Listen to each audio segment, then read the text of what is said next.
welcome to Tales from the Tips. I'm DA, alongside 15-year Tour Caddy Mick Middlemo. Oh, he's sporting his opening day Cubbies gear.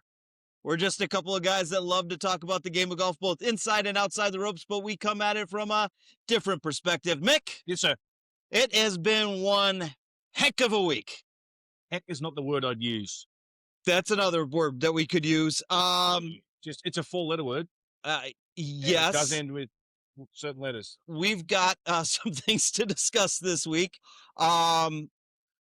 We've got a big announcement. You have a big announcement. We'll get to that. I have to say goodbye to two important influences in my life.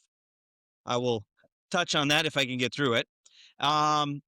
We have to explain what happened at the beginning of episode 70. Well, I should probably explain. Yeah.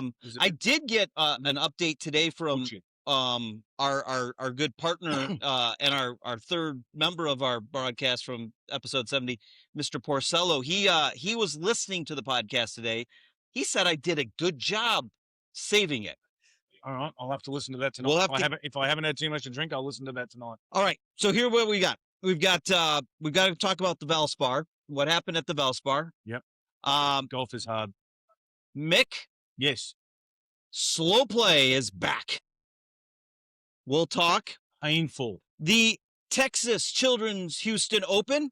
One Mr. Scotty Scheffler is not there. No, he's not playing good. So we'll give our picks on that. And then we'll get into the fun, yet not so fun, personal stuff. Oh, yeah. We've been dreading this episode for a while, buddy. If we can get through it. If we can get through it. So I'm a wreck. You're a wreck. I'm an absolute mess. Wreck and mess. But you know what? Together we'll get through this. Yeah. So are you ready, sir? Yes. Yes, I'm ready. Hang on. Let's grip it and rip it.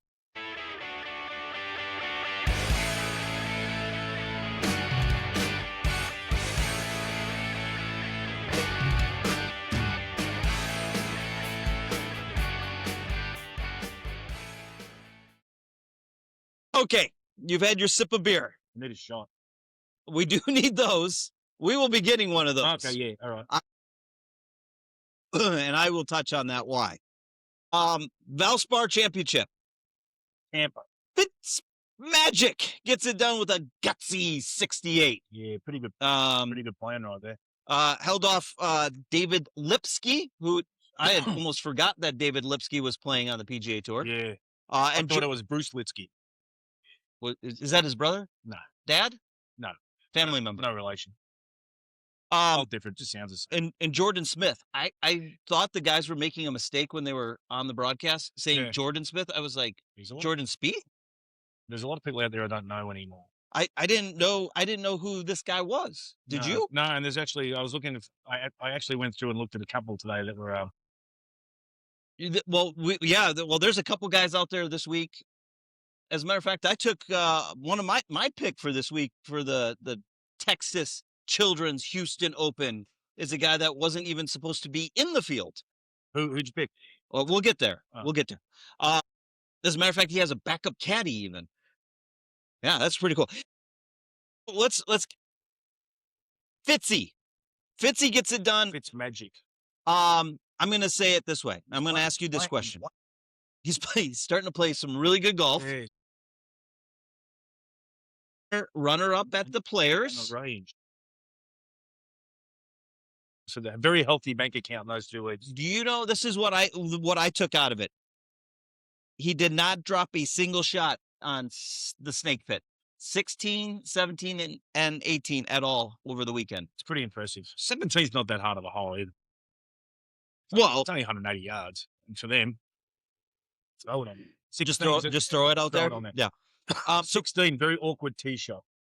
So, as a matter of fact, he was at 2 under for the week, while the field average was over par. When you have been on that 16th tee at Innsbruck, do you tell your players to stop looking at the flags and just aim for the middle of the fat part of the green? What do you do? Fat part of the green every time. That's not the hard shot's the tee shot. Why? Because it narrows in significantly down there where the water comes in and the trees come into play. It's just an awkward tee shot. I mean, you can hit 3-wood, you can hit driver. A lot of people in the trees left. Yeah, I was going to say they were spraying it all over the place. Yeah, it's a very nerve-wracking tee shot, I must admit. And on especially for a caddy. And on top of it, I'll say this, weather conditions were perfect for guys like you and I. Dry and fast. Yes. For tour players, not good. Well, because they know how to hit to a specific distance, and when that distance is a certain distance, and then all of a sudden the ball takes off like a slingshot, and it goes into the rough, even though you hit the perfect shot. Well, then you didn't hit the perfect shot. Then you didn't hit and this is why I like hard, fast golf courses. Makes you think. It's a thinking man's golf course. It is a thinking man's golf course. It really is. Very narrow driving holes.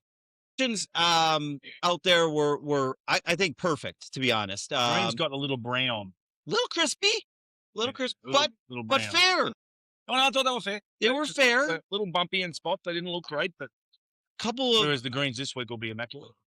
The greens, well, yeah, as long as the wind stays down in Houston. It gets hot there too. It gets very hot. Yeah, I ended up in hospital there after one round of golf. You what? Ended up in hospital there after a round of caddy in 18 holes there. What happened? Dehydration. Collapsed after the round. What? You've never told me this. It's happened to me twice as a caddy on tour. And they say once you've had heat stroke once, you're susceptible to get it again. And I had it once up in Washington, D.C., where I couldn't finish the round. 4 holes to play. You just fell over? Yeah, me and there was, I think it was 5 caddies that day that went down. And it was really how was it? It was I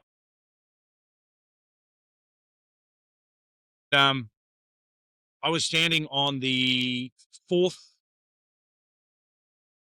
with Graham DeLatte, who Canadian player who now does some commentary, very, very good guy. And he looks at me and he says, "Mick, are you okay?" And I'm like, "Yeah, why?" He goes, "Because you're pale. You look extremely white." And I'm like, there was a lot of medical people on the course that day. And he actually asked the medical people to keep an eye on me. And 30 seconds later, I was gone. You were out. Gone. Don't even remember it. And then I remember just waking up going, "No, what happened? Did we win?" I caddied the next day. Is this the same tournament that Tiger came by you and? Yes. I mentioned something like that. Yeah. And then at Houston after the round with Willie Wilcox, I wasn't feeling very good, and they took my blood pressure and a whole bunch of things, and they were like, "No, you're not in very good shape." So they shipped me off to the hospital and pumped me full of IVs and Gatorades, and they were.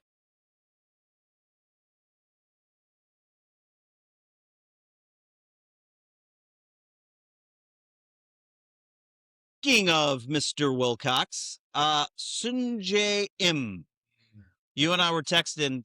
Really, we were both hoping that he was going to hold on. Yeah, me too. Didn't play. Wheels came off there on Sunday. Yeah, he didn't play very well. 3 over. Remember, when you're leading, golf is hard. I think we've been saying this 4 weeks in a row now. The leaders have capitulated. 54 leading is hard. So the rule right now is do not be the 54-hole leader. Unless you lead by like 10. Is that safe for now? That would be hard. I'd probably like. Well, first of all, it would be hard to have a 10-stroke lead over the field, no matter what. 10 would be impressive. Well, it's happened before. Tiger Woods. Not the way he plays now. Looked a little rough the other night in the TGL final. Yeah, I don't have that in the show notes, but we do have to give a shout out to the folks at the Los Angeles Golf Club for winning season 2 of TGL. That played very well. They played. Tiger did not. Great. Especially when he missed that little 2-foot putt. Yeah, he hit a total of 9 shots all day. 9 what? 9 shots. That's that. I said the word. But yeah, it's so let me ask you this. Let's get back. Will Wilcox, what happened with Sunjae? What happened there? Just didn't play very well. Oh, look it up. Look who just walked in the building. Oh boy. The man, the myth, the legend. Man that runs this show. The man that runs the show, Mr. Porcello, is in the building. The man that runs the show. All right. So what could he have done? And I'm asking you about Will, because Willie's been on the other side. That's the one part about this that I think gives great perspective, because Will, you caddied for Will. Yeah, we've talked about this repeatedly. What were some of the things that Will could have probably done to help Sunjae, and you and I have talked about his relationship with Sunjae. Well, Sunjae doesn't speak a lot of English. Right. So that makes it hard. So what would you have done? I don't think there's anything you can. What advice would you have given to Will? Caddying? Yes. Well, again, we've had this discussion before. When the wheels come off, you've just got to put yourself in the position of you're in a very good position still. Yeah, you've got to try to take the positive. Golfers, and we've all played enough golf to go that I guarantee we all think more negative thoughts and positive thoughts on the golf course as amateurs, or whatever you want to call ourselves. We spend more time focusing on negatives and positives. Right. And even if we do hit a good shot, we're like, well, it was about time. So I think it's hard for pros as well. Okay. You've got to try to take the positives out of everything. You've got to try to start again, and you just got to, you've got to try to put every bad shot behind you. But it is really, really, really, really difficult, as we know. What, and I don't disagree. I think what happened with Sunjae, I think part of it was course conditions too. This waitress. This is some service. Oh, I know he's definitely not ugly. He's definitely, and he's not sitting down like Billy. Not bringing. Where's Billy? Billy's on the other side. Sitting down? Yeah, no, he's just out of range at least. Okay, David Lipsky almost pulled off the upset of the year. Journeyman is what they throw that word around. I hate that word. He's won all over the world. Yeah, but journeyman's a bad word. Never won on the PGA Tour. Nope. What the word as described in a article looked like he was playing with the word desperation. That's because people have to talk garbage like that on TV. Journeyman, desperation. How about a really, really good golfer? It's not that hard to say. It's really not that hard to say. Journeyman. Do you think, though, he was locked in a little bit too much into his yardage book? Yes. Not just letting the game come to him. Yes. There was a lot of thought going into it. And again, once you get yourself in that position, he hasn't been in that position for a long, long time, then you are working even harder to try to stay in that position. Yeah. Sometimes you can overthink things very, very quickly on the golf course, as we all can. And sometimes that happens too, when you really start to overthink things instead of just getting back down to tin tacks and hitting the golf shot that you have to hit. The wind wasn't blowing 35 miles an hour. Yeah. No, I was going to say, just get down to hitting the shots, get back to basics. Yeah. What you've done on the range 10,000 times. Okay.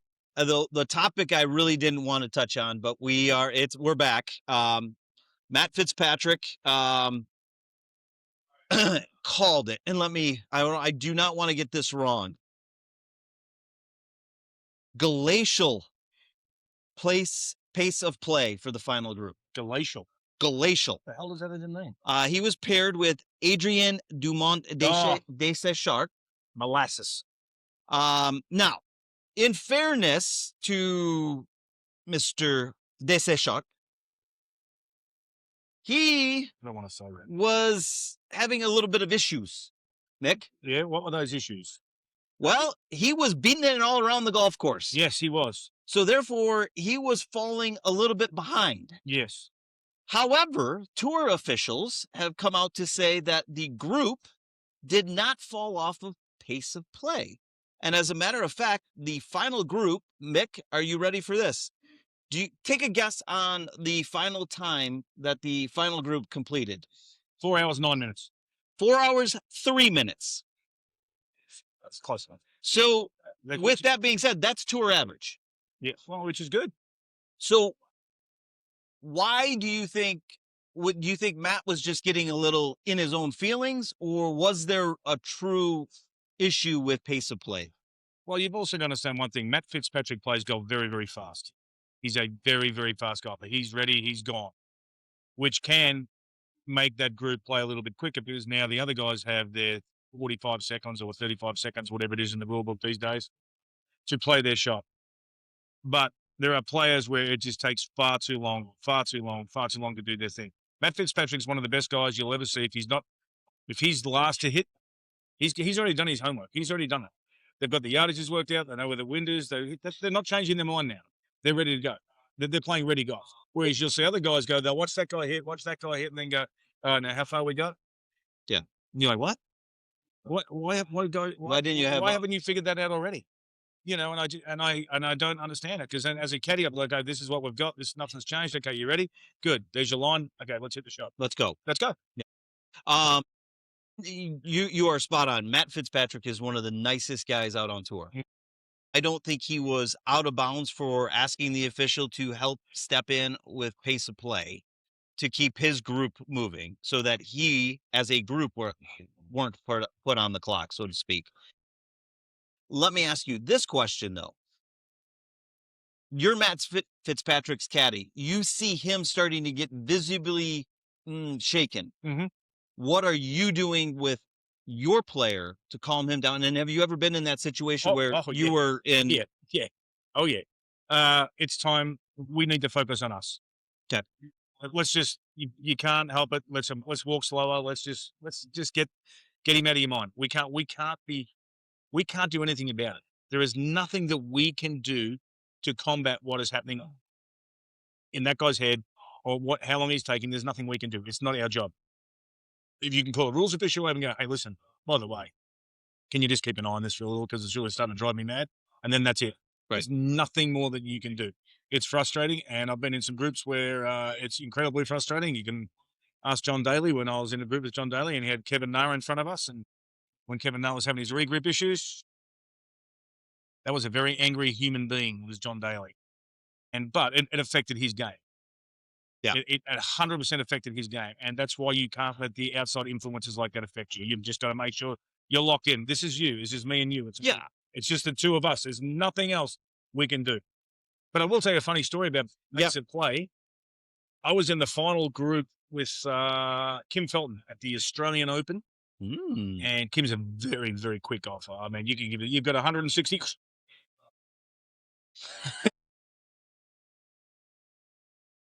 Like another Chris Riley.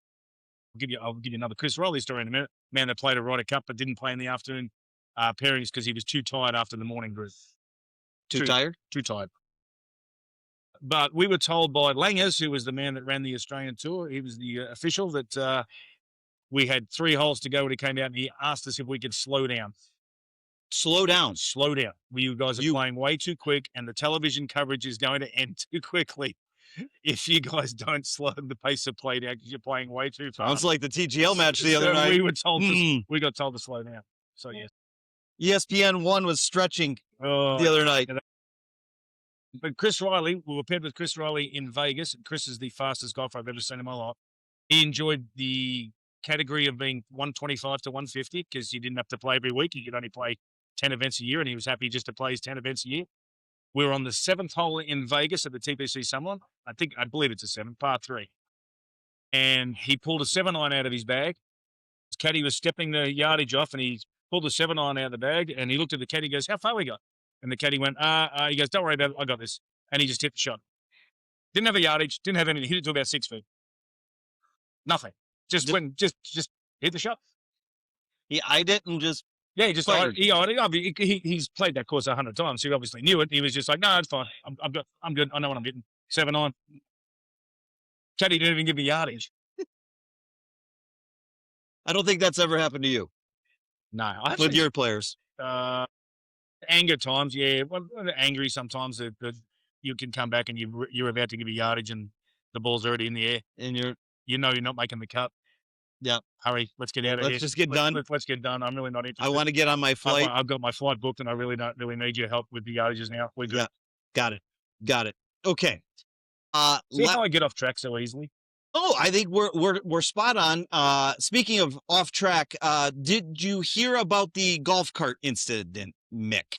29 degrees here at Twin Peaks. 29 degrees, ice cold drafts.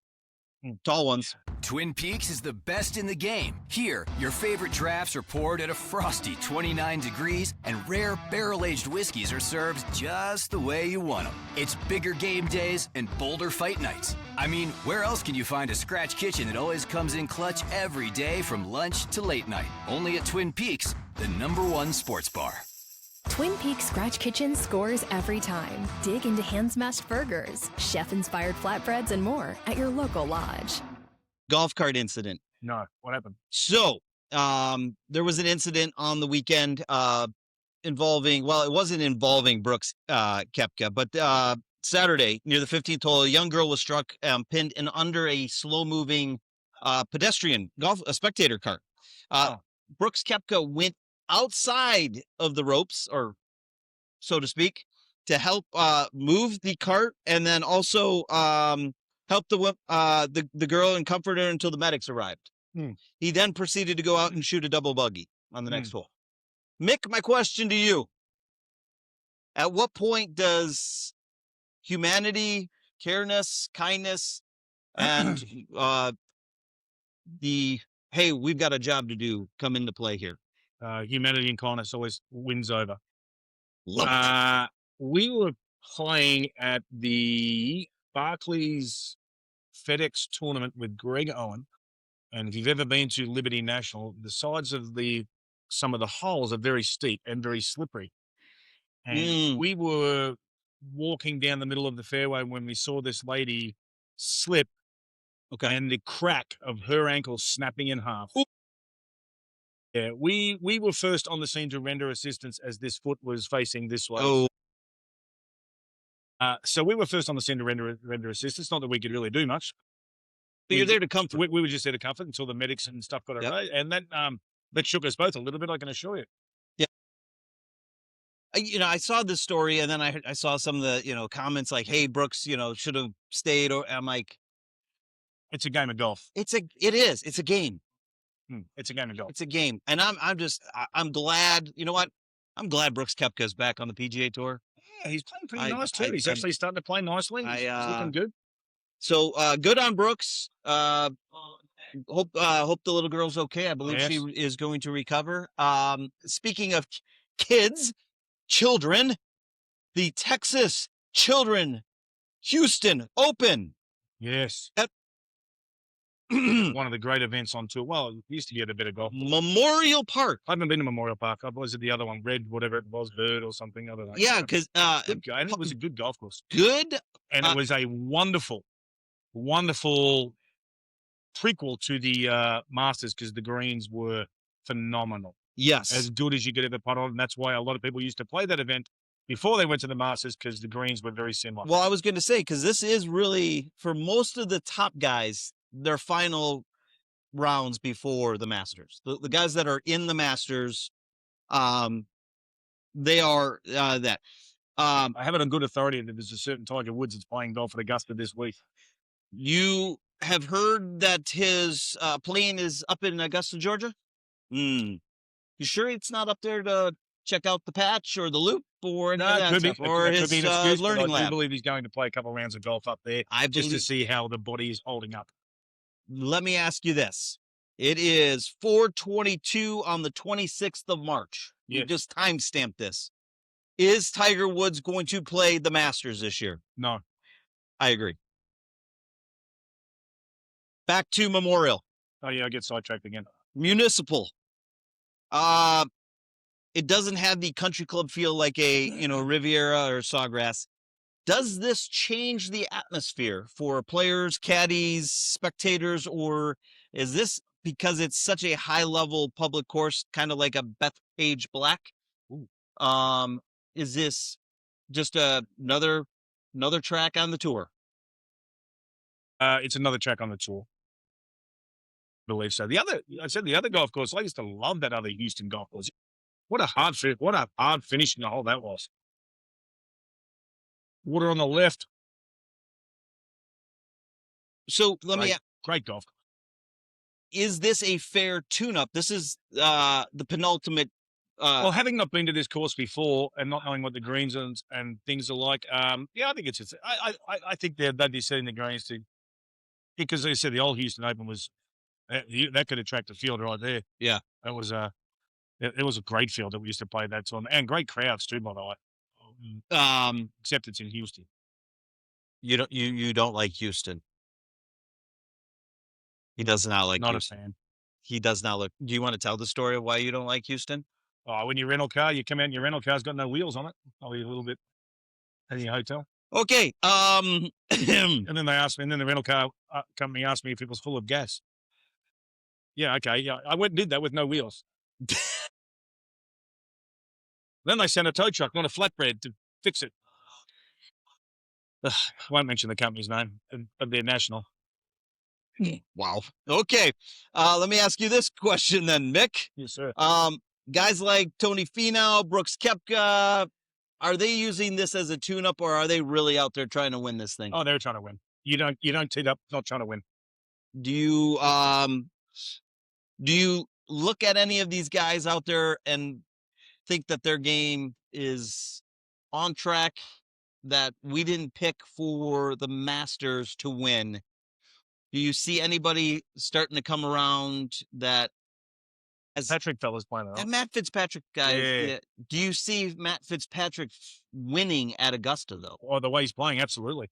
Because Scotty's not playing great. Scotty's taking a week off to try to rebuild whatever he's having troubles with. And he's having troubles. There is no doubt. The best in the world is now starting to falter a little bit.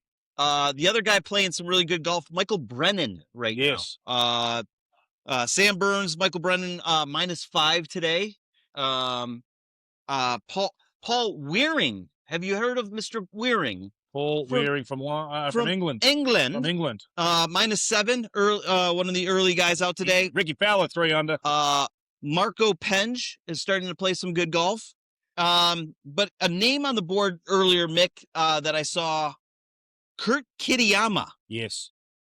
Ball striking machine, right? Does go. I think he was in our list of last week. Has won a couple times on the PGA Tour.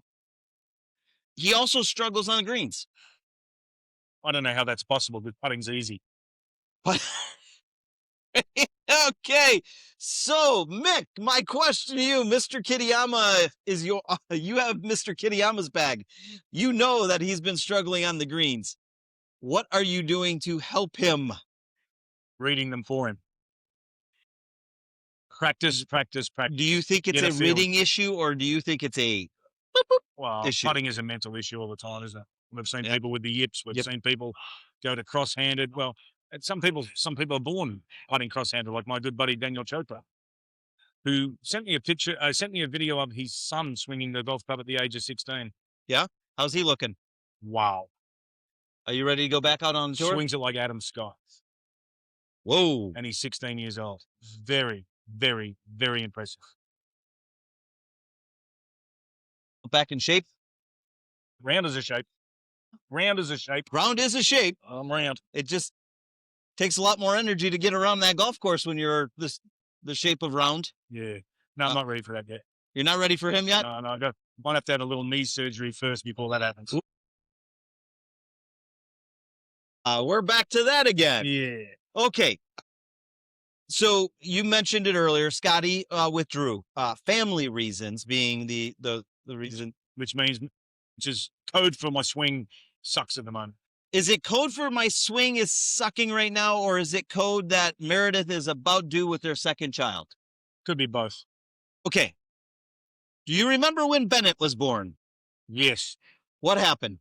He went on a bit of a winning streak. Mick, my question to you, does Scotty come back with new daddy formula and get everything back on track? This swing, I don't think popping children out is going to help him fix his golf swing. Got it. You don't think that's going to happen, huh? What's the under and over how many kids Scotty Scheffler's going to have? What's the over? Like $100 million in the bank. It's not like he can't afford that. I don't know. I didn't look up. Is that a very a man of faith? His wife might be popping out a few, I think. Is that on I'll Kelce? take the under and over at 5. Is that on Kelce or on DraftKings? DraftKings 5. Yeah. I'll take the under and over at 5. There you go. Unless he wants to be like Philip place your bets, ladies he wants and to be gentlemen. like Philip Rivers. 11. Philip's a good guy. Okay. Last little bit here. Picks. You, sir. Adam Scott. Adam Scott. Now, some research, Mr. 1 under through 11. He is 1 under through 11. Do you know that Mr. Scott has won the Grand Slam of Texas? Yeah, he's won them all. Yeah. He has won all 4 tournaments in the state of Texas. Yeah. The only PGA player to ever do so. 14 wins on the PGA Tour, $71 million in the bank. My pick, Seamus Power. The Irishman. Claim to fame. 2 holes in 1 on the par 3 competition in a row. And he's doing it with a backup caddy this week. Oh, what's his other caddy? His other caddy is back in Ireland to celebrate Easter. He wasn't scheduled to play this week, but due to an illness of a good friend of his, he was put into the tournament and picked up. And he's 1 under through 10. And he's 1 under through 10. T43. You and I are tied. Free money. Okay, here we go. We just got to make. I'm not going to even mention last week's picks. We didn't do very well last week. No. The good news, though. I had the weekend off. You ready for this? Yeah. We didn't lose ground to Scotty. Yeah, because he did nothing either. Well, he wasn't playing. Okay. Get into what happened with episode 70. And let me give this note to you from our good friends at Riverside, because I was struggling to figure out what happened. We opened the show like we normally do. We were sitting in the new stadium viewing seats here at Twin Peaks in Kennesaw. I'll show it to you, but I'm not allowed. It is, we got a Tigers game up. Woo! Can't wait to get over there for that one.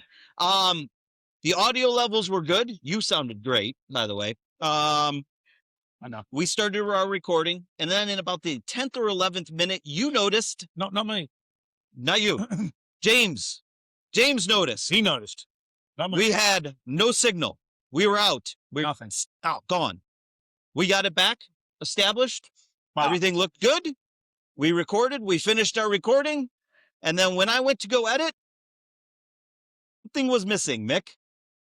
The first almost 12 minutes of our recording, but you know what? Not the video. That was my best 12 minutes of the year. It was only the audio. So we look like a Bruce Lee movie. We looked like we looked like a good old fashioned. I was thinking about typing all of it down, and then I was like, you could have put subtitles and put anything there. I could have put anything. I could have been like, see? Yeah, you could have had fun with that. Yeah, I went with the, let me describe what happened, and then let's get into the rest of the podcast. What'd you think? We'll have to figure that. We're not going to do that again. Yeah, we were here. We were talking about the new stadium seating video room here at Twin Peaks, Kennesaw. Which is, by the way, phenomenal. 18 feet by 6 foot. And the Cubs are getting smoked. Uh-oh. Your Cubbies are getting smoked on opening day in 39-degree weather in Chicago. Yes. With half a crowd at Wrigley Field. Well, why would you want to go for that? It's opening day, people. That's true. Okay. Now we'll get into what you have. What do I have? Your big announcement. Oh, yeah. Drum roll.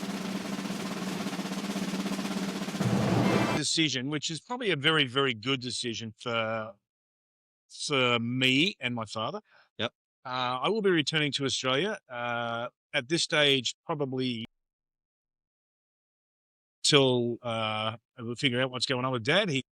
He's doing great, by the way, but he is 88 years old and he has slowed down a little bit, and he does live by himself. And my dad is my greatest friend in the world.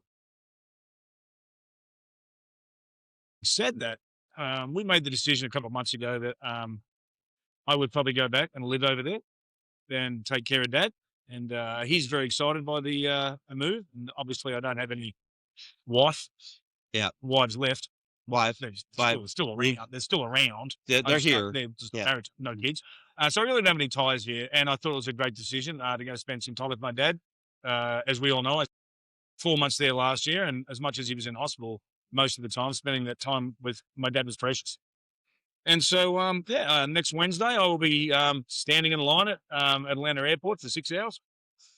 Hopefully not. Hopefully not. Going through the TSA lines, and I will be jumping on a Qantas flight back to Melbourne. And I will be there. Let's say indefinitely, but I mean, I'll probably be back a couple of times this year.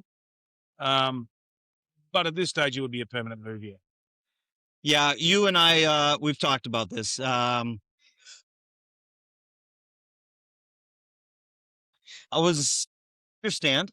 Totally understand, especially after the things that have transpired this week for me. People have asked, well, what's going to happen with the podcast? And I said, well, what do you mean? And they're like, well, Mick's going to be gone. And I said, it's going to be in Australia. He's not gone. Not gone. We did this for 4 months last year. We have technology over there. We've got this. We don't get to do this. Yeah. Oh, we can make it look that way. Well, we will. We'll be like every other podcast out there where they all do it on the screens. Yeah, and then they have like earbuds. We don't do all that stuff. Yeah, I don't have a laptop. But the podcast it's more important. Family. Yes. I'm excited for you. At the same time, we're gonna have a little bit of a celebration on Saturday. Yes, Augusta. Your going away party. Hopefully to return. Right. Yeah. Hopefully.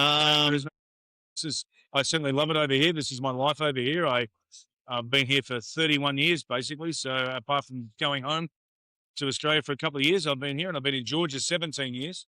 Yep. It's going to be quite the change. I've got a lot of friends that are looking forward to seeing me back there, and I'm looking forward to having some fine cuisine over there from the Australian side of things, and back in my Vegemite, and watching the horse racing on Saturday and betting every race like with my buddies, which is what we love to do on Saturdays. Horse racing's big over there, and we love the pub.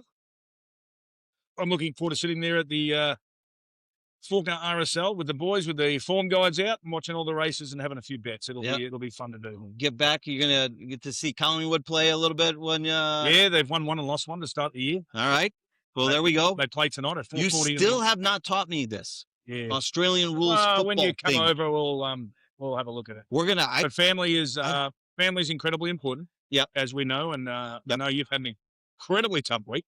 I have. I've had a really tough week. I think I was going to be able to. I don't think I'm going to be able to get through this, Mick. But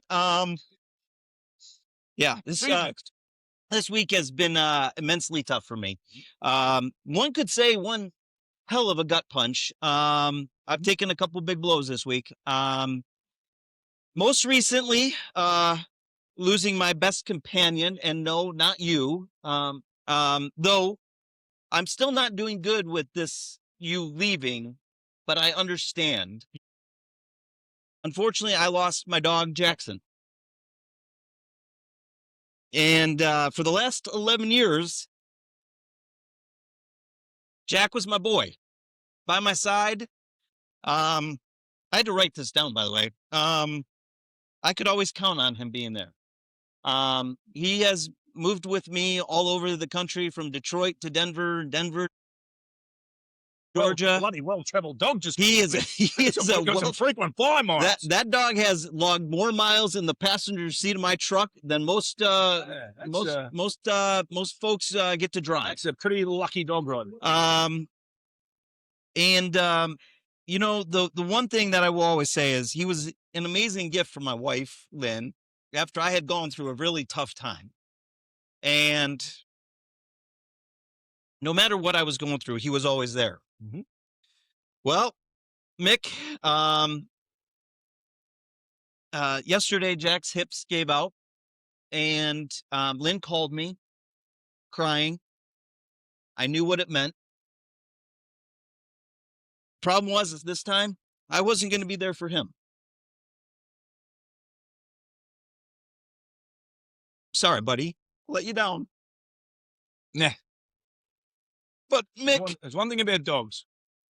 They know. Mick, wasn't because I didn't want to be there. I was up in Kentucky. You see, on Monday, Mick, I do know. March 23rd, I lost my dad, Joseph Ashburn. And that's why I'm really glad you're going back to be with yours. I didn't get a chance to spend enough time with him. My dad lost his battle with dementia, emphysema, cancer of his kidney, and eventually pneumonia took him down. My two closest guys, my dog and my dad, gone in 72 hours. I wrote a lot of things, but I'm going to say it this way. I was blessed to share a lot of good things with my dad. Taught me a lot. Taught me a lot of life lessons. Told me what hard work ethic looked like. Told me how to be a good man, good husband, good father, good friend. Worked out okay. It did. Taught me, he gave me the gift of golf, which gave me a gift of you. And my friend, I am so glad to have taken down this little. We kind of stumbled across each other, didn't we? We did. Kind of worked out right there. I'm gonna miss him. Gonna miss him a lot. I was hoping that when he moved back to Kentucky, his health was gonna improve, and I was gonna be able to get him out on that golf course one more time, one more cart ride. See, I could always count on Mick. You kind of know my game, and I kind of know your little baby fade. My dad was notorious for the baseball swing pull 9-iron. I guarantee you he was going to miss left. Easy money every time? Easy money. But it wasn't about... Was that with the ping zings? I got the ping zing twos. Yeah. Yep. With the original grips. With the original grips. If you don't know what the original grips are with the ping zing I'm going to take a photo. Google it. They are spectacular. I remember them clear as day. When he told me, I'm like, oh, I like the yellow stripes. He described it to a T. To a T. To a T. I was looking forward to taking that cart ride with him, just like I was looking forward to taking that car ride with Jack. Yep. Rest in peace, fellas. Yep. Absolutely. Gonna miss you. Mick, I'm gonna miss you. Yeah, but you can call me all the time. We're gonna be together. We'll do this thing. Yeah. I'm gonna figure out a way to get to Australia. I'm gonna come and see you. On a plane. Yeah, I one of those things. Probably the easiest. I can't drive there. No, I would have preferred it. I've been asked that question before. Can we build some freeway right across? I've been asked that question. But you know what, Mick? I am so glad that you're heading back. Yeah, me too. I'm glad. Yeah. Text message from the other day and just reiterates that I'm making the right decision. Yeah, it definitely as makes much as it's going to be hard. Tears have been flowing. Yeah, I've had a lot of those over the last several days. Yeah. And I'm sure probably some more over the weekend as we say goodbye. And then I had to say goodbye to some people last night. It was tough, and I know Saturday's going to be a great party, but it's going to be a hard one. Yeah, can't wait to be there. It's going to be fun. It's going to be fun. I'm actually playing golf in the morning on Saturday before the party at 3:30, and I'm actually going to try and play 18 holes of golf with having one beer. Good luck with that. I think I'll make it, because if I don't, I'll be a short stay at my own party, and I don't want that to happen. We don't want that to happen. So, my dad was there for my first swig of beer and my first shot. My dad Crown too. Royal. My dad too. Well, that's why we're having a Crown Royal. We are going to go have a shot and drink a beer for you, Dad. In honor of your dad. Absolutely. So just make sure you hug your parents if you still haven't. Well, thanks for teeing it up with us this week on Tales from the Tips. We actually got through this better than I thought. I didn't read everything I had because I wouldn't have made it. No, I did. I kind of did the same thing in Jared Law's memorial service. I had this huge big thing written out, and then when I got up there, I went, yeah. But you keep the notes. I'm going to keep the notes. Thanks for teeing up with us on Tales from the Tips. For catching us on YouTube, make sure you give us a like. Hit that subscribe button. Drop us a comment. Let us know how we're doing. You can find Tales from the Tips wherever you find your favorite podcasts. Apple, Spotify, YouTube, and now available on iHeart Podcasts. Just search for Tales from the Tips under podcast. Hit the like button. Give it a thumbs up. Subscribe and enjoy. Mick, Yes, sir. you can catch us on all the socials, YouTube, Instagram, X, and your favorite, TikTok. TikTok. And if you want to have a drink tonight, have a Crown Royal. Have a Crown Royal. You can catch this debacle live on the Twitch. Mr. Fortney is tuning in. I'm sure of it now. He is. Mick, I'm looking forward to the party. Yeah, me too. It's going to be a good one. It's going to be incredibly busy. Dad, rest in peace up there. I know you're bowling. Jack, run, buddy, run. Oh, he's running. Love ya. We'll see you next time on Tales from the Tips. Goodbye.